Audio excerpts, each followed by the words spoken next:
வணக்கம். கீழக்குறிச்சி ஊராட்சியை சார்ந்த வாக்காளர் பெருமக்கள் அனைவருக்கும் வணக்கம்.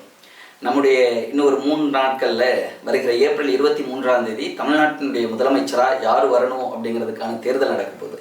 அந்த தேர்தலில் தமிழ்நாட்டினுடைய முதலமைச்சராக தலைவர் தளபதி அவர்கள் தான் மீண்டும் அரியணை ஏறப்போகிறார். அதற்கு நம்ம எல்லாருமே ஒத்துழைப்பு கொடுக்கணும். ஏன்னு கேட்டிங்கன்னா, இந்த 2021-26 காலகட்டங்கள், இந்த 5 வருஷத்தில் நம்முடைய கீழக்குறிச்சி ஊராட்சியில் ஏறத்தாழ நிறைய பணிகள் நடந்திருக்கு. இதில் முக்கியமாக சில பணிகளை உங்களுக்கு ஞாபகப்படுத்தணுங்கிறதுக்காக தான் இந்த வீடியோ. நம்முடைய கீழக்குறிச்சியில் இருக்கக்கூடிய சிவன் கோவில் 1000 ஆண்டுகள் பழமையான கோவில். சோமசுந்தரேஸ்வரனார் சிவன் கோவில். அந்த கோவிலில் புனரமைப்பு பணிகள் முன்னாடியே நம்ம தொடங்கியிருந்தாலும் கூட தலைவர் தளபதி அவர்களுடைய ஆட்சி காலத்தில் ஏறத்தாழ சுமார் 2.5 கோடி ரூபாய் நிதியை கொடுத்து நம்ம கோவிலினுடைய கட்டட வேலைகள் நடந்து கொண்டிருக்கிறது. இது எவ்வளோ பெரிய விஷயம் யோசிச்சு பாருங்க. 10 வருஷம் அமைச்சராக இருந்தவர் நமக்கு நிதி கொடுக்கல. ஆனால் இன்னைக்கு திமுக ஆட்சி வந்த பிறகு நமக்கு நிதி கொடுத்துருக்காங்க, சுமார் 2.5 கோடி ரூபாய். அதோட தாண்டி கீழக்குறிச்சியில் 5வது இருந்த பிறகு 6வதுக்கு நம்ம இங்கிருந்து அன்னவாசம் போக வேண்டிய சூழல் இருந்தது.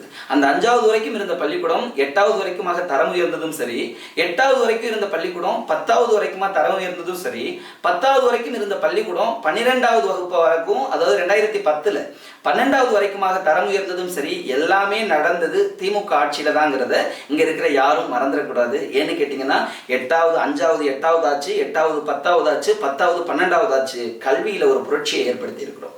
அது மட்டும் இல்லாம ஆய்வக கட்டிடம், வகுப்பறை கட்டிடம்னு சுமார் 20 லட்சம் ரூபாய்க்கு நம்ம பள்ளிக்கூடத்திற்கு கட்டட வசதியை ஏற்பாடு செஞ்சு கொடுத்திருக்கிறோம். சுற்றுச்சுவர் அமைச்சு கொடுத்திருக்கிறோம். கழிவறை வசதி ஏற்பாடு செஞ்சு கொடுத்திருக்கோம். இதையெல்லாம் தாண்டி அன்னவாசல்ல இருந்து கீரனூர் போற வரைக்கும், கீழக்குறிச்சியில இருந்து ராப்புசம் போற வரைக்கும், அதே மாதிரி நீண்ட காலமா போடாம இருந்த கீழக்குறிச்சியில இருந்து பிராம்பட்டி போற வரைக்குமான தார் சாலைகளை நம்ம ஆட்சியில நம்ம அமைச்சு கொடுத்திருக்கிறோம். இதையெல்லாம் தாண்டி இன்னைக்கு கிராம பஞ்சாயத்து கட்டடம், கிராம செயலகம்னு சொல்லிட்டு புது கட்டடத்தை கொடுத்திருக்கோம், புது அங்கன்வாடியை கொடுத்திருக்கோம். கீழக்குறிச்சி ஊராட்சியில இருக்கிற எல்லா பள்ளிக்கூடங்களையும் மராமத்து பணிகளை செஞ்சிருக்கிறோம். இன்னும் சொல்லணும்னா நிறைய சாதனைகளை சொல்லிக்கிட்டே இருக்கலாம். நம்ம 16ஆம் நம்பர் பேருந்து அடிக்கடி எங்கேயாவது ரிப்பேர் ஆகி நின்றுகிட்டு இருந்தது. முன்னாடி உள்ள காலகட்டங்கள்ல எங்கேயாவது ஒரு பஸ் ரிப்பேர் ஆகி நிற்கும், முன்னாடி போய் பார்த்தோம்னா அது 16ன்னு போர்டு போட்டிருக்கும். ஆனா இன்னைக்கு 16ஆம் எண் பேருந்து புதிய பேருந்தா கீழக்குறிச்சிக்கு வந்துட்டு போகுது. அப்படின்னா இது எல்லாமும் நம்ம ஆட்சியில உருவானதுதான்.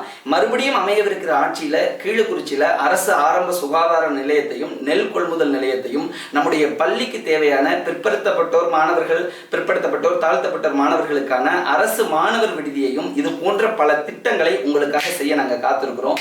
ஆக தாய்மார்களே, திமுக ஆட்சி தொடர்ந்திடவும், நமக்கு தேவையான மக்கள் சேவைகள் நடந்திடவும் நிறைய அரசு திட்டங்கள் அனுபவிக்கிறோம். கலைஞர் மகளிர் உரிமை தொகையா இருக்கட்டும், விடியல் பயணமா இருக்கட்டும், கல்லூரி மாணவர்களுக்கு புதுமை பெண் திட்டமா இருக்கட்டும், மாணவிகளுக்கு புதுமை பெண்ணா இருக்கட்டும், மாணவர்களுக்கு தமிழ் புதல்வன் திட்டமா இருக்கட்டும், இது மாதிரி நிறைய முதியோர் உதவி தொகையா இருக்கட்டும், 8000 மதிப்புள்ள கூப்பனாக இருக்கட்டும், இதெல்லாம் கிடைக்க போது. இதெல்லாம் நம்ம அனுபவிச்சுக்கிட்டு இருக்கோம்.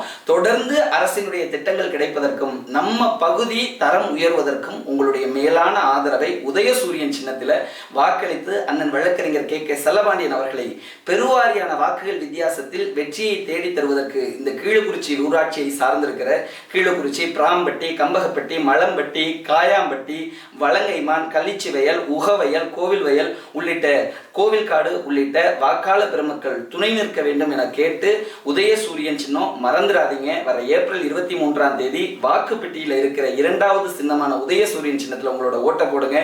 ஓட்டு போடுற அன்னைக்கு 2வது இடத்துல இருக்கிற உதயசூரியன் சின்னம் ஓட்டு எண்ணும் போது முதலிடத்துக்கு வரணும். அது உங்க கையில தான் இருக்கு.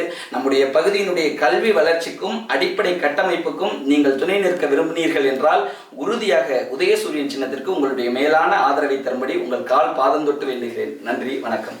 வாக்களிப்பீர் உதயசூரியன்.